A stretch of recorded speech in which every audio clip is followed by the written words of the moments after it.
आणि मीठ.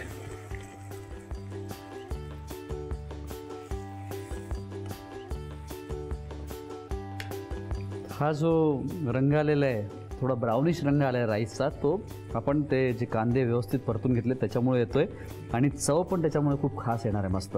आणि आता आपण एक काम करूया, जे आपण पॉम्फ्रे आत टाकलेलं आहे ते पण काढून घेऊया.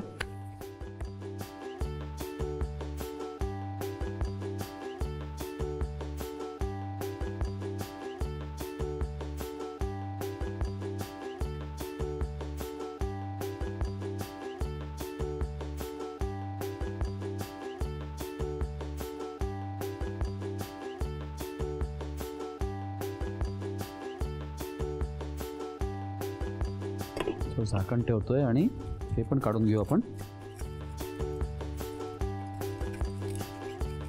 हा ते हाफ डन झालेलं आहे आणि बाकीचं जे फुल डन होणार आहे ते राईसमध्ये होणार आहे आणि हे सगळे ज्युसेस पण ते राईसमध्ये जातील, तेव्हा मस्त लागेल आपला जो राईस आहे तो.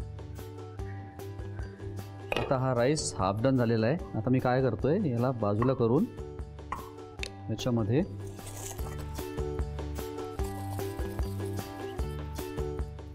फिश आणि हे सगळे ज्युसेस आणि कांदे बटाटे हे सगळ्या गोष्टी टाकतो याच्यामध्ये. याला मी फक्त आता कव्हर करणार आहे मस्त. राईसने याला कव्हर करायचं आहे. वा,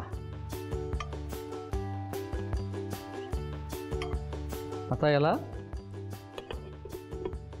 मंद आचेवर मी याला एक 10 मिनटं याला ठेवणार आहे. एक 7 ते 10 मिनटं याला दम देणार आहे, म्हणजे राईस फ्लफी होईल, त्याचबरोबर कांदे बटाटे ते व्यवस्थित शिजतील, त्याचे ज्युसेस सगळे भातामध्ये उतरतील, पॉम्फ्रेट पण व्यवस्थित शिजेल आणि मुख्य म्हणजे याचं जे मॅरिनेशन आहे फिशचं, त्याला पाणी सुटतं ना मॅरिनेशनला, म्हणजे फिशचं जे पाणी सुटतं ते याच्यामध्ये भातामध्ये मिक्स होईल आणि मग खरी ती भाताला टेस्ट येईल.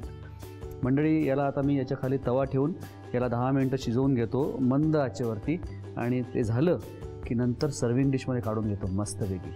मी हे करून घेतो, तोपर्यंत तुम्ही साहित्य आणि कृती लिहून घ्या. फिश ओनियन राईस बनवण्यासाठी लागणारे साहित्य: कांदा, टोमॅटो, पापलेट, भिजवलेले तांदूळ, बटाटा, आलं लसूण पेस्ट, बारीक चिरलेला कांदा, बारीक चिरलेली कोथिंबीर, तंदुरी मसाला, तमालपत्र, लिंबाचा रस, बारीक चिरलेली हिरवी मिरची आणि मीठ. कृती: प्रथम एका भांड्यामध्ये फिश घेऊन त्यामध्ये कांद्याचे काप, टोमॅटोचे काप, बटाट्याचे काप, लिंबाचा रस, आलं लसूण पेस्ट, तंदुरी मसाला, हिरवी मिरची, कोथिंबीर आणि मीठ घालून फिश मॅरिनेट करून घ्यावं. एका सिल्व्हर पेपरवर मॅरिनेट केलेलं फिशचं मिश्रण ठेवून पेपरच्या चारी बाजू बंद करून तो पेपर बेकिंग ट्रे मध्ये ठेवावा आणि 250 डिग्रीला अंदाजे 5 मिनिटं फिश बेक करून घ्यावा. खोलगट पॅन मध्ये तेल गरम करून त्यामध्ये तमालपत्र आणि कांदा परतून घ्यावा. कांदा परतल्यानंतर त्यामध्ये भिजवलेले तांदूळ, गरम पाणी आणि मीठ घालून भात शिजवून घ्यावा. बेक केलेलं फिशचं मिश्रण भातामध्ये घालून भात शिजवून घ्यावा आणि सर्व्ह करावा.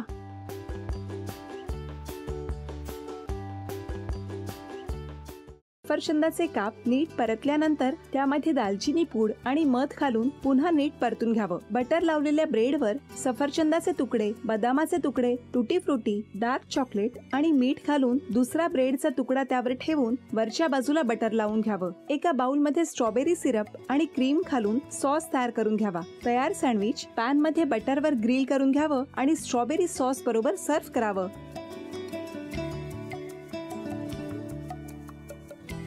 हे जेव्हा बोलत होते तेव्हा मी बघत होतो की या दोघांनी स्वतःचा संसार उभा केलाच, पण स्वतःच्या संसाराबरोबर अनेकांच्या आयुष्यात आनंद निर्माण केला. तो आनंद महत्त्वाचा. हसत राहा, आनंदी राहा असं म्हणत शुभेच्छा देऊया. आणि ही झी मराठीकडून भेटवस्तू डेव्हिड तुमच्यासाठी. अभिनंदन. आणि वहिनींना तथास्तू पुणे यांच्याकडून ही पैठणी. अभिनंदन.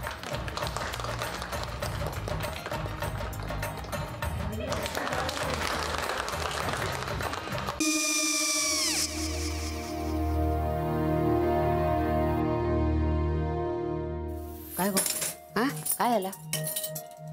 काय झालं? काय आले मी निकाल लावून आली. हो, पण तिची आईच काय बोलली? तिला वाटलं का सगळ्या निशाने आपल्या चुका कबूल केल्या का? आई, मी चांगलं सुनावून आली आहे.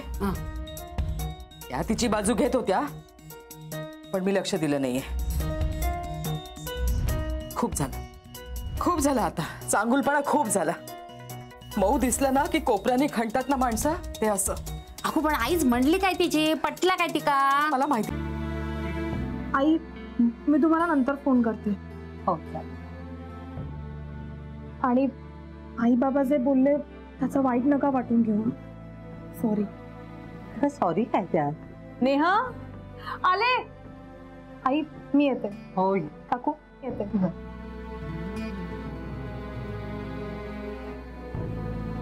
सावकाश जाग. हो हो. मग काय काकू, कधी उडवता लग्नाचा बार? बघूया.